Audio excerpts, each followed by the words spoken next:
back to my channel, Diyingtotry, and so today I am very excited because I'm going to be testing some super crazy and fun summer DIYs. So I'm going to be trying to fry an egg on the sidewalk, do DIY moon sand, making my own pop socket, and more. So I'm very excited, and without further ado, let's get started. So first we're going to be testing out DIY pop sockets. All you need for this DIY is scissors / an X-Acto knife, a water bottle, a hot glue gun, and cardboard, and the pop socket templates. Start by cutting a hole or puncturing a hole into the top of your water bottle and just cut about 3 inches from the top. Then continue trimming it down until it's about 1 inch or so from the top, and also it's about the size of a quarter opening. So I actually printed out a variety of different colored little templates just so I could see which one worked the best, and so just cut that out. Now this is totally up to you, but if you want to make it a little bit sturdier, then I would just suggest gluing it onto a light piece of cardboard, and this just makes it a lot sturdier when you're holding your phone. Now all there's left to do is just cut it out from the cardstock and then just glue it on to your other bottle cap piece. Just a little warning, I used hot glue and it ended up kind of melting the plastic, so I'd recommend super glue, especially because super glue will definitely make it more permanent. Now this final step is definitely up to you, but if you just want to paint the base of your little water bottle thing, then it'll probably look a lot cuter. I decided not to, but if you want to, that's totally fine, and it'll probably just make it look a little bit cleaner. And then I would just suggest like hot gluing it or super gluing it to your phone case. That way it'll definitely be permanent because there's no like sticky side as there is on a normal pop socket. So I just finished the DIY pop socket and I definitely like how it works. Personally, I feel like that it's cute, and also if you wanted to paint the outside, you could definitely do that and that'd make it even cuter. Honestly, I feel like it makes more sense just to buy one for like $5 to $10. It just kind of is just like just for holding, which can be nice, but it does work to just set your phone like this, which is nice, and holding it's great. So I would give it a 7 out of 10. So next up, we're going to be trying some DIY moon sand. All you need for this DIY is a bowl, a spoon and spatula, some white flour, and then some baby oil. So this is honestly so simple. All you're going to need is put 4 cups of white flour into a bowl and then add a ½ cup of baby oil, and then that's literally it. All you do is just mix it together and you are finished.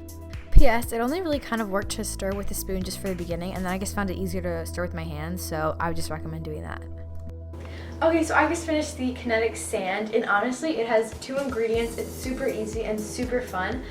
I would give it a 9.5 out of 10 only because I think usually Kinetic Sand is like no mess, and it definitely you do have to wash your hands after, but other than that you can definitely like make pretty nice sand castles.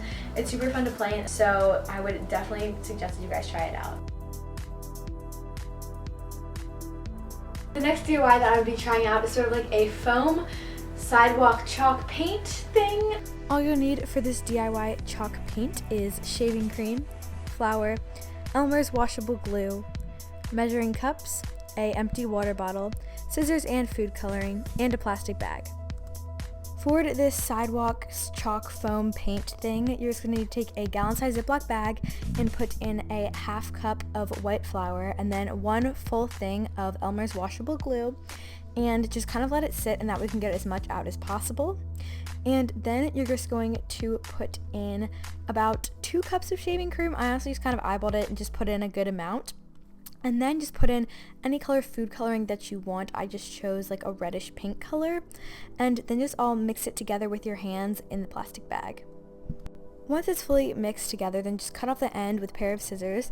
And then I just found these like, they're like hot dog sort of like squirter things you can get at the dollar store for literally $1. And I found that works better than a water bottle, so I'd recommend using one of these.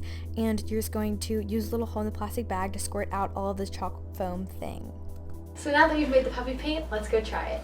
Alright guys, so I don't know if you can hear me, but we are outside currently and I have the sidewalk chalk thing, so we're just gonna see what happens. So as you guys can tell, it was kind of a fail. It just was really hard to squeeze out and didn't work super well, but I tried. So my honest review of this puppy paint is probably a 4 out of 10. It didn't come out very fast, so it was really difficult to actually draw something because it took a lot of strength too. And this was also the bottle that they recommended, so if this doesn't work, then I don't know what really will. I just feel like using regular chalk would probably make more sense. Okay, so for this next DIY that I'm going to be trying to fry an egg on the sidewalk, and I'm honestly really hoping that it works. I don't have super high expectations because I feel like the sidewalk will not get as hot as it probably needs to be to actually fry the egg, but let's go try it. All you'll need to fry an egg on the Sidewalk is of course an egg and then just a piece of aluminum foil. So this DIY is pretty self-explanatory, but all you just need to do is take a thing of aluminum foil and crack an egg on it. And I just sort of folded up the sides to make like a little box almost, just because the egg was sort of running / tilted and I didn't really want it to come out. The only thing is that you might want to like weigh it down with like a rock or something heavy, because my aluminum foil flew away. So Hey guys, so I'm coming to check on it. Oh my gosh. It even has pepper on it. Just kidding, guys. This is what it actually looks like. So for my honest review of the frying egg, as you can tell by the previous clips, was not great. So I would give it probably a 1 out of 10, because I feel like that it just didn't work very well, and the only thing that let me give a 1 out of 10 rather than a 0 out of 10 was the fact that it kind of had a little bit of film at the top that I feel like showed that it cooked a little bit, but honestly I wasn't super impressed anyway. So yeah, I would not recommend wasting your time trying this.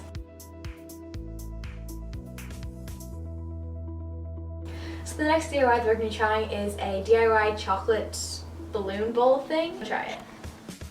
all you need for this DIY is just some balloons and some melted chocolate, any color of your choice. Literally all you do is just blow them up. I kind of made the mistake of just using birthday balloons because I didn't actually have any water balloons, but I definitely recommend using water balloons because they're smaller and so they'll be easier. But literally all you do is just take the blown up balloon and just dip it into the chocolate and then set it on some parchment paper or wax paper to dry. And then once you do, all you have to do is just either take scissors or like a pin and just pop it. And basically what is supposed to happen is that it just like forms into a perfect bowl and you can like put stuff in it. But as you can see, it did not go exactly how it was supposed to. For my final review of the balloon chocolate bowl thing, again, as you guys can tell, it did not work too well. I would give it a 2 out of 10 probably because it really didn't work that well at all. I let the chocolate sit for like 20 minutes to completely dry, and it still just sort of like crumbled when I popped it, so I was not impressed at all. Thank you guys for watching. If you like this video, be sure to give it a thumbs up. Be sure to subscribe if you want to see more videos like this. And I know a lot of you guys commented and said you wanted me to do more DIYs, so here they are. And I'll definitely be doing more. Definitely not any back to school ones yet. I actually haven't watched any back to school videos because I'm protesting pretty much. But yeah, and also comment down below if you have any requests that you want me to do for future videos. And yeah, I love you guys so much, and I'll see you guys in the next video.